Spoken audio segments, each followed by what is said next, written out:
Đạo nó rồi. Đạo nóng chân đấy.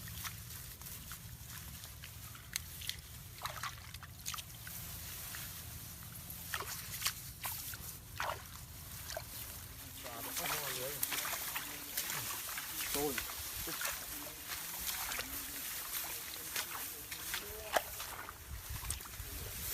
đã nào. Vâng. Một hộp vô. Nói phóng cho.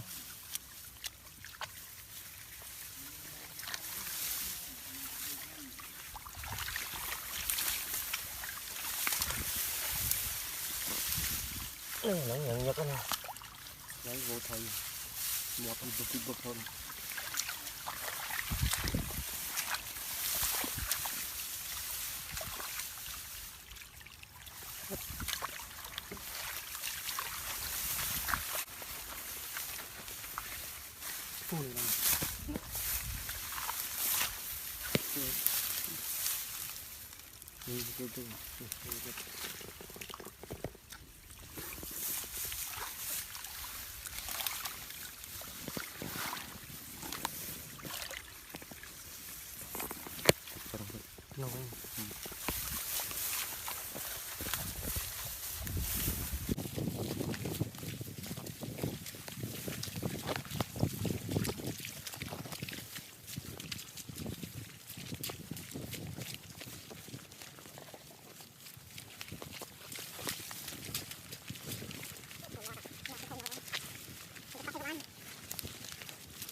Đạo ơi, sân cuối chân. Đạo.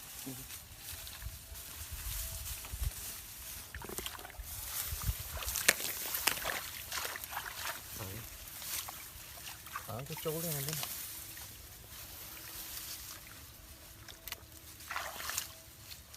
Đi chọc nó. Đặt sân.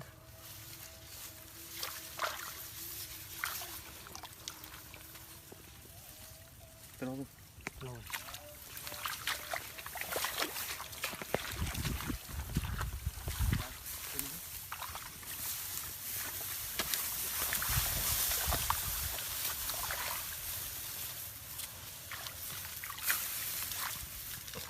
Nó bon đây cả Phật mạch không? Phật mạch à. Dạ mùi tí của này. Dạ mùi tí. Tí.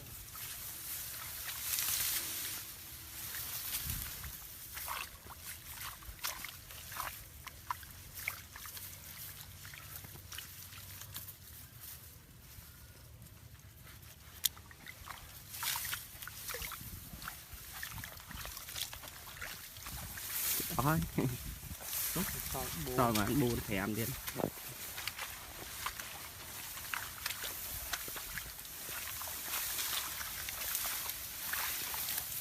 Một liêng chỗ lọt to. Chân đầy tốt. Chân đầy. Ngày muốn phải pi lố nha.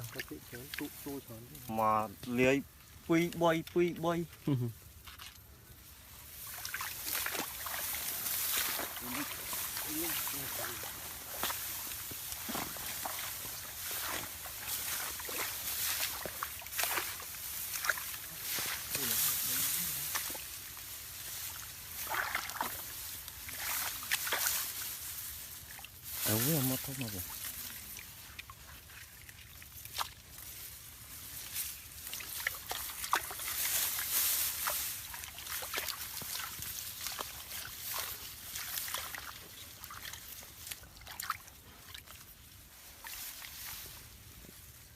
nhưng mà món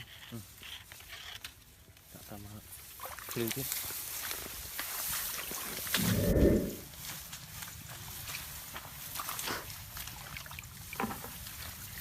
quả đi à tôi không phố bao ôi phi man phi ừ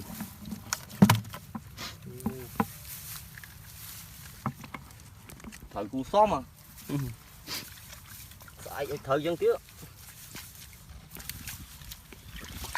ngọc mời nó tiếp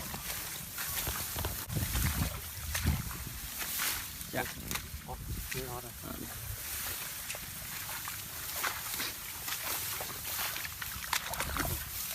thời gót luôn thời chảo nè cô ăn má này bị bói vô ô thồm thồm tiếc à ô sợ thầy đã thầy chua à nghịch bàn tiếc đây đặt cái tiết ui giời cột thời đây vui man chua bi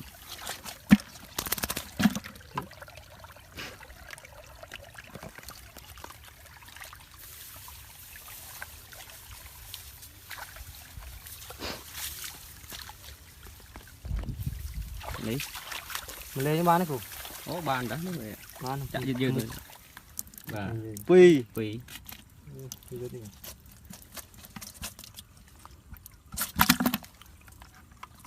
lần mồi mình chập lần mà đây ngọt chút đây này cho đây các bạn này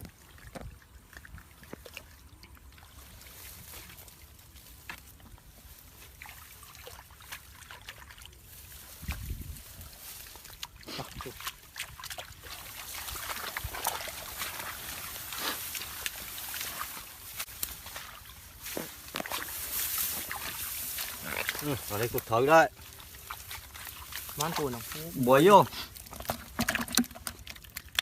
ồ mót rồi pop ngay trâu đi đây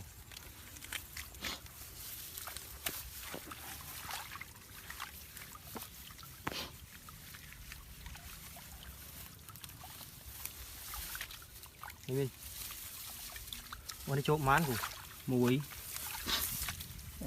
trâu man chua nào phi quỷ phi chạy dư rồi mà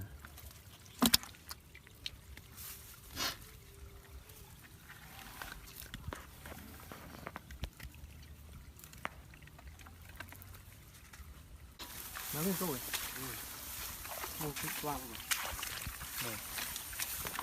chạy dư điện bán quý rồi nâng phi bấy phi quỷ bói vô và đây ngọm đây ngọm vô về à cái tôi mới nhiều nhập sẵn mò sai lươn đấy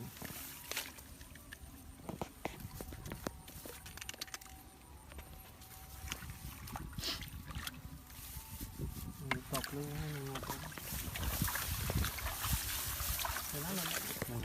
ba đấy nè ọt đó này cái tê để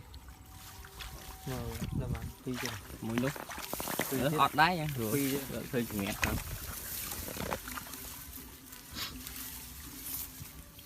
đó ọt để ngồi không ọt nó xi thử ra mà đông mình nói đó các bạn người khóm chứ không thật đó bán phần đó bán mang lỗ nữa phi cái lỗ đấy là